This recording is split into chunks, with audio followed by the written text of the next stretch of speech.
It's a joy to be with you. And I say that not only from my own heart, but also in honor of the woman I'm going to talk about. A woman known to the world as Peace Pilgrim. She loved to greet people that way. It's a joy to be with you, she would say. Whether she was in front of a church or she'd been arrested as a vagrant by the side of the road and taken to jail, it's a joy to be with you. Getting fingerprinted, it's a joy to be with you. This time of year, we especially think about this wonderful individual that impacted so many lives in our country and around the world, Dr. Martin Luther King Jr., who stood for peace, who stood for nonviolence. We think about souls like Gandhi, who stood for peace and for nonviolence. And the woman I want to tell you about today is someone has called her an American saint. She was born in this country and took on the name Peace Pilgrim when she was in her late 40s. She used this name because she didn't want anyone to know what her identity was. She said she wanted people to remember her message, and not anything about her, but just the message of peace. She had a rather ordinary childhood growing up in New Jersey. Family. She played in the woods. She had friends. She went to school. She graduated from high school and went to work as a secretary. She was a very good secretary. She loved to spend the money that she made on lovely clothes and beautiful jewelry and furs, and had her purses and her shoes dyed to match. Her favorite lunch was a hot fudge sundae, which she had every day. She ate a lot of meat. She did a lot of things that she later gave up in her life. But through many years of being successful as a businesswoman and other ways in her life that she was successful, she felt a deep dissatisfaction and an uneasiness. And she began to work for peace. She worked with the Quakers. She worked with the Fellowship of Reconciliation, a number of groups like that. She hadn't been raised with any religious education at all. She said the first time she even looked in a church, she was 12 years old and peeked into a Catholic church. Then when she was 16, she attended a wedding in a church, and that was her first exposure to that. So she went around as a teenager asking everyone, what is God? What is God? Who is God? And she didn't really get a satisfactory answer until she began to look inside herself and discovered this inner light. And she began to feel and see that light in other people, and that became very important to her. She began to prepare for a new phase of her life. She didn't even know what it was she was preparing for. But in her uneasiness about how her life was at that moment, she went out for a long walk in the woods one night, all night long, walking and walking. And she came to a moonlit glade and she stopped. And she connected with what she thought of as God. And she said, please, if you can use me for anything, please use me. And at that point, her life completely changed. She said it's an amazing feeling to completely give yourself over to something beyond yourself. And then she went into a period of about 15 years of preparing herself for whatever it was that she would do. She began to live to give instead of to get. Gone were the furs and the hot fudge sundaes, and people that she worked with, she would notice if there was something they needed, like if somebody had some drooping flowers on their desk, she'd bring fresh flowers from home. If somebody was lonely, she would befriend them. If there was an argument at work, she would try to mediate that. And she began to live this life of service. She also began to make herself physically hardy. In fact, in 1952, she was the first woman to walk the Appalachian Trail alone. She designed an outfit that she could wear inside out. She, cleaned it up, turned it inside out, wear it the other way. She walked the trail by herself. She had only a thin tarpaulin, piece of plastic, a flannel blanket, some oatmeal, flakes of oats, and brown sugar. She just ate off the land and walked, made herself physically hardy. And at the end of her walk, she had a vision. And she saw herself wearing a tunic, a blue tunic, with the words Peace Pilgrim on the front. And on the back, 25,000 miles on foot for peace. In 1972, I was living in my hometown of Waukesha, Wisconsin. My older brother was working in an alcoholic rehabilitation center. And he came home and said, "You've got to come tonight. We have a guest speaker." It's this woman that somebody saw walking on the road between Milwaukee and Waukesha with this, peace pilgrim on her chest, and we invited her in to come and talk about peace. And so I went that night, and there was this diminutive woman with snow white hair, dressed in that tunic, and it turned out that what she wore was all that she owned. The tunic, the blue shirt, the blue pants, the little canvas shoes. She had pockets around the bottom of the tunic, and in there she had her only possessions: a toothbrush, a ballpoint pen, a comb, and she had some little brochures that she would give out about herself and her current correspondence. At that point, in 1972, she'd already been walking for a long time. She took a vow when she saw this vision, and she decided to call herself Peace Pilgrim and drop away her own identity and take this trek and teach people about peace. The reason she did that was that she came to believe that the way to create peace in the world was to experience inner peace and then share that and let that ripple out. And during her 15 years of preparation, she came to a point where she had worked with her own ego, and she'd worked with her own likes and dislikes and her own addictions and attachments. And she came to the point where she felt that nothing could disturb that inner peace. It wasn't always a quiet, serene peace. When I met her, she was vibrant, she was lively, she was full of energy. And she said, "I walk on the endless energy that comes from inner peace." And that's what her voice sounded like. She'd be like, "It's a joy to be with you." And be like, wow, wow. She had a vow that she took. She said, "I will walk until given shelter and fast until given food, walking until mankind has learned the ways of peace. I will not ask, it must be given." And the most she ever went without eating was about 3 days.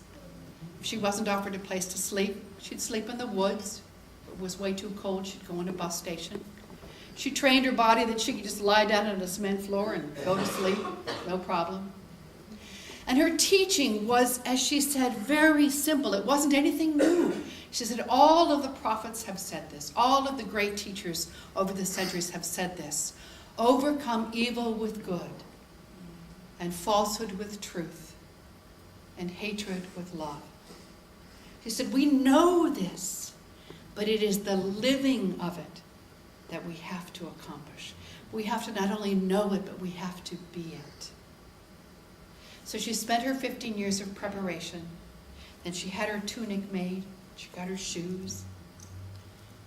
And on January 1st, 1953, she stepped out into the Rose Bowl parade in Pasadena, California. This lone woman wearing her tunic. And she said she wore this label because that way people could approach her and ask her what it was she was doing, rather than her approaching them. She said, it makes my friends for me in the kindest way, and I like to be kind. She stepped out into the parade. She felt a hand clapped on her shoulder. It was a policeman.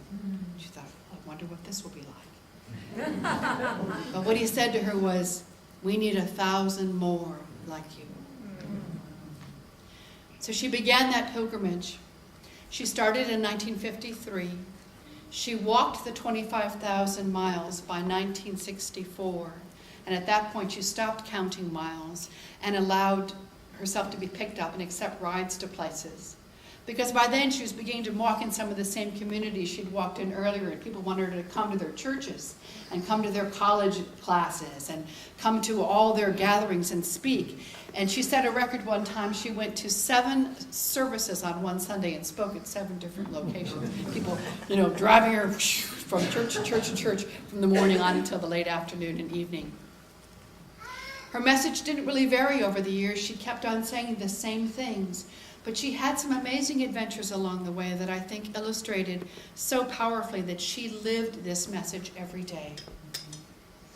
In the first year of her pilgrimage, she was tested many times. Once she was staying with a family that had a teenage boy who was built like a football player, and he had been known to be violent. So violent, in fact, that he once put his mother in the hospital. While she was staying with the family, this young man wanted to go out for a walk in the hills up near their home, and wanted Peace Pilgrim to go with him. And she said, all right. So they went for a walk together. And as they went up into the hills, a thunderstorm came unexpectedly, and there was lightning nearby. And this young man was frightened, and he came rushing at her, and she said he went off the beam, is how she put it. And he came at her, and he began to hit her, slug her. She said, I could have run. I had just my little shoes on, just my little outfit. I could have run. He had a big backpack on. But she said, all I could think of was how terrible for this young man, that he is so disturbed that he's hitting this old woman. And she stood there and radiated love to him, remembering that he had that light inside, no matter how deeply buried. And he stopped hitting her. And he said, you didn't hit back. Everyone else always hits back. And she said from that moment his life was transformed, and he was never violent again.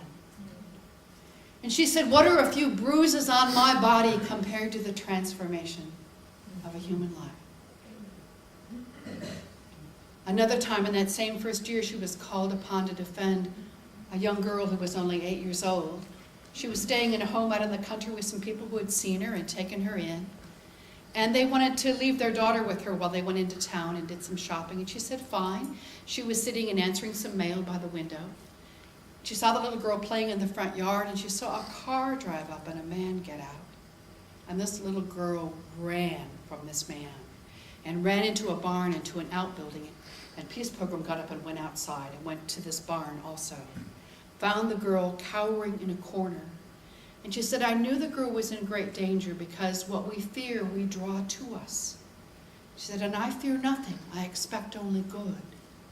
So I stood between this girl and this man, and I looked at him, looking for that spark, that light within him.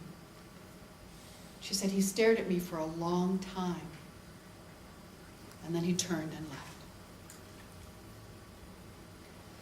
One other time in that first year, she was walking in the midst of a dust storm, and cars had pulled off the road because they couldn't see where they were going.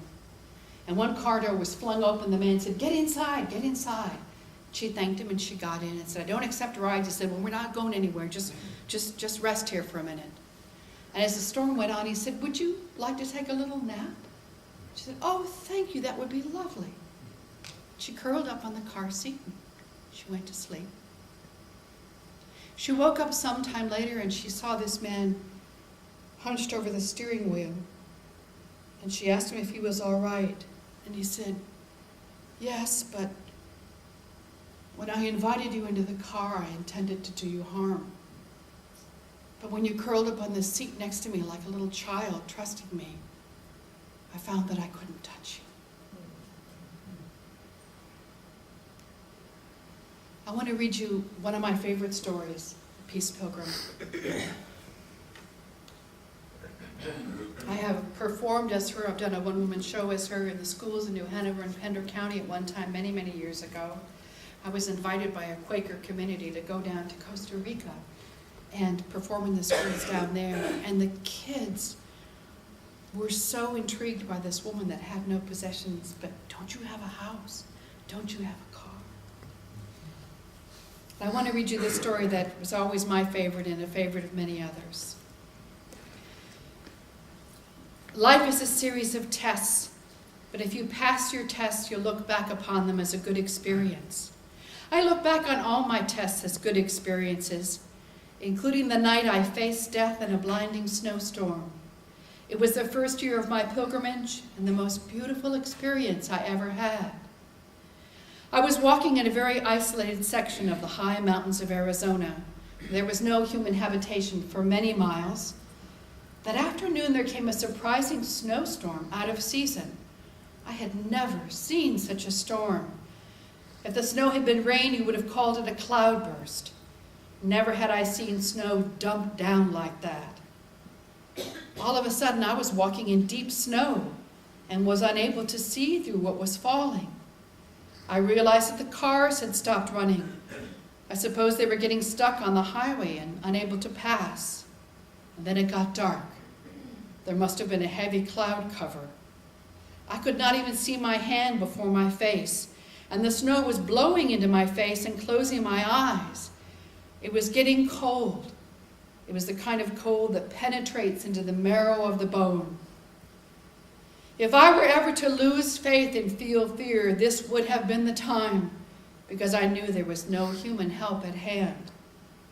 Instead, the whole experience of the cold and the snow and the darkness seemed unreal. Only God seemed real, nothing else. I made a complete identification not with my body, the clay garment which is destructible, but with the reality which activates the body and is indestructible. I felt so free. I felt that everything would be all right, whether I remained to serve in this earth life or if I went on to serve in another freer life beyond. I felt guided to keep on walking, and I did, even though I couldn't tell whether I was walking along the highway or out into an open field. I couldn't see anything. My feet and my low canvas shoes were like lumps of ice. They felt so heavy as I plodded along. My body began to turn numb with cold. After there was more numbness than pain, there came what some would call a hallucination and what some would call a vision.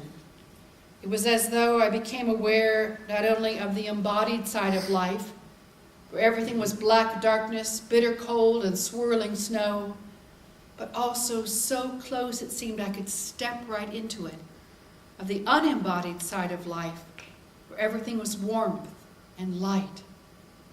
There was such great beauty. It began with familiar color, but transcended familiar color. It began with familiar music, but transcended familiar music. Then I saw beings. They were far away. One of them moved toward me very quickly, and when she came close enough, I recognized her. She looked much younger than she had looked when she passed over. I believe that at the time of the beginning of the change called death, those nearest and dearest come to welcome us. I've been with dying friends who have stepped over, and I remember well how they talked to their loved ones on both sides as though they were all right there in the room together. So I thought my time had come to step over, and I greeted her. I either said or thought, "You've come for me?" But she shook her head and motioned for me to go back. And just at that moment, I ran into the railing of a bridge. The vision was gone. Because I felt guided to do so, I groped my way down that snowy embankment and got under the bridge. There I found a large cardboard packing box with wrapping paper in it. Very slowly and clumsily in my numb condition, I managed to get myself into that packing box, and somehow with my numbed fingers managed to pull the wrapping paper around me. There, under the bridge, during the snowstorm, I slept. Even there, shelter had been provided, but provided also was this experience. Had you looked at me in the midst of the snowstorm, you might have said, "What a terrible experience that poor woman is having." But looking back on it, I can only say, what a wonderful experience in which I faced death, feeling not fear, but the constant awareness of the presence of God, which is what you take right over with you. I believe I had the great privilege of experiencing the beginning of the change called death. So now I can rejoice with my loved ones as they make that glorious transition to a freer living. I can look forward to the change called death as life's last great adventure.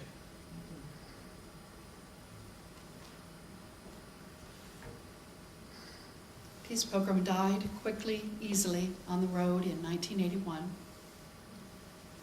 I was on her mailing list. I got a newsletter. It was from her sister, Helene. I didn't know she had a sister. She never spoke about herself. And her sister said, "The woman that you knew as Peace Pilgrim was my sister, Mildred Lisette Norman." And I wept, along with people all over the country. She'd completely given up that identity and become this marvelous being known as Peace Pilgrim. and she impacted so many lives. I encourage you to go to the website, peacepilgrim.org, or look up Friends of Peace Pilgrim. They will send you as many of these little booklets called Steps Toward Inner Peace as you want. You can get them for yourself, get them for your friends. They are given out free. After she died, 5 of her friends that she'd made over the years, and she frequently stayed with them in her travels, put a book together called Peace Pilgrim, Her Life and Work in Her Own Words. Again, as she gave everything away in her life, the book is given away free. If you ask for one, they'll send it to you. If you ask for a case, they'll send it to you. They will accept donations so they can print more books, but they don't demand that you do that. So it's full of more wonderful stories and wonderful teachings about how to simplify your life and let go of things that are no longer working for you, and find what your true purpose is and serve that.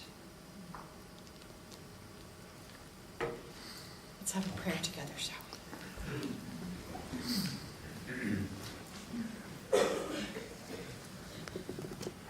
Mother, Father God, thank you for sharing with us beings that come among us and show us how to lead a purposeful life, a life of service, and inspire us to search for and find the purpose you have in mind for us. Beings that know how to live what they believe, that know how to be peaceful and offer that peacefulness to everyone with whom they come in contact. We thank you for those who bring us joy, and we pray that we may be that kind of person that brings joy and peace and love in every small way and every large way that we can think of every day. We thank you for this beautiful community, for this church, for our families, for our friends, for our health, for all the things that you so generously give us day after day after day. Thank you. Thank you.